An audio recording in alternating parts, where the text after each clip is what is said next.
Hey everyone, Naomi King, talking about money. What is money? What is it really? Well, if we think in the distant past, we can imagine the world of the barter system, right? You have something to give and I have something to give, and so we just trade. And that works great when all things are equal, but if you have a cow and I have a loaf of bread, right, it becomes difficult to trade that. And so what gets introduced into our world is the world of money. Of course, today it is wildly sophisticated and a very complex system that we're involved with our money. But I think if you ask the average person, what is money? I think most people would say that indeed this is money. Wow, a $50 bill, that is huge, right? This is real money. It was my birthday yesterday. I don't usually have this kind of money just lying around, but here you go, 50 bucks. Backed by the Federal Reserve, this is printed in both Washington, D.C., and now also Texas prints money as well. And we print to the tune of about $540 million a day in these treasury notes in both Washington and in Texas. Of course, we also have our minting of money. It doesn't just happen in Philly, it happens in a couple of other cities in the United States. But a lot of people would say, right, that's money. But let me just bust your bubble here and say, guess what? That money, look at my awesome graph, is only 3% of all the money that's circulating around not just our country, but around the world. It's this fiat currency, just this paper money. So what in the world is this other 97%? Because that looks like that might really be money, and this might not really be money at all. And it is the big money. And what is it? I'll show you. It's this. It's digital money. Am I right? Digital money. It's all those little numbers on a computer screen. This looks like it might really be money. Is it backed by the government? No, it's not. It's created by the banks, right? Drum roll on that. And not just any banks, 5 in our country, 5 very particular banks hold a huge portion of our wealth here in the United States. This is the order of how this works in terms of their assets. In the number 1 category is JP Morgan and the Chase banks. They're number 1. Number 2 is Bank of America.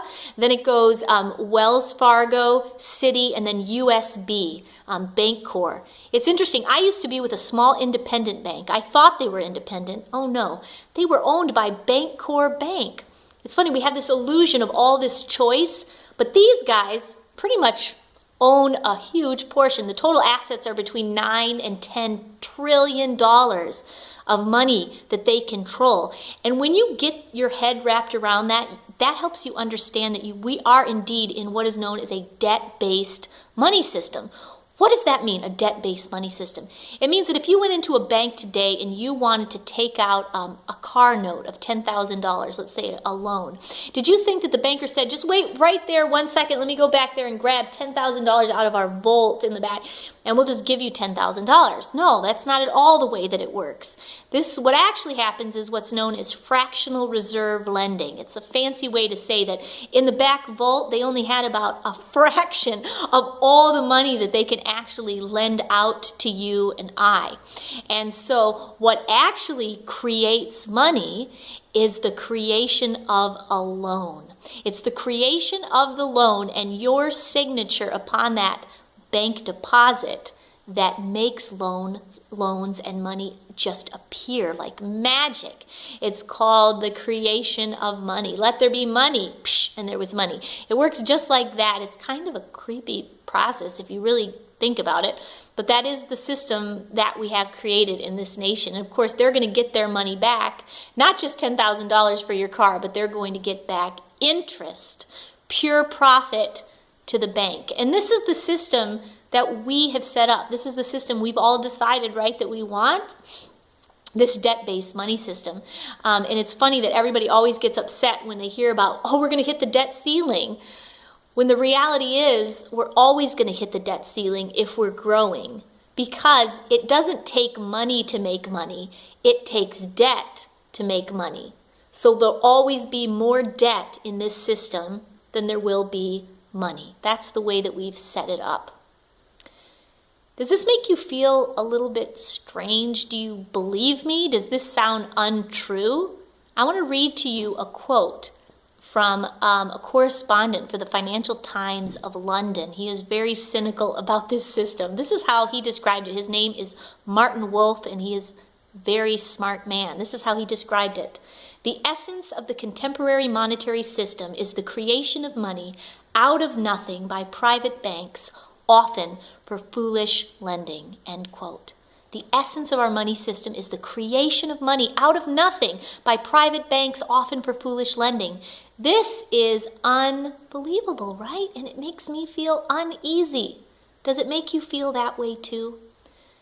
Today, I just want to challenge your idea of what you think money might be. I'm not trying to say that I am in any way perfect in this regard. You know, I have a mortgage, but I didn't take it out from the big 5 banks. No, I went to a small, independent, local bank, and I took out the smallest mortgage that I could get that I could pay off the fastest, a 15-year. It'll be paid off next year. It will have taken me 9 years. But I did not want to be mired in this system forever. The reason I don't have credit cards is not just because I don't think I can pay them off.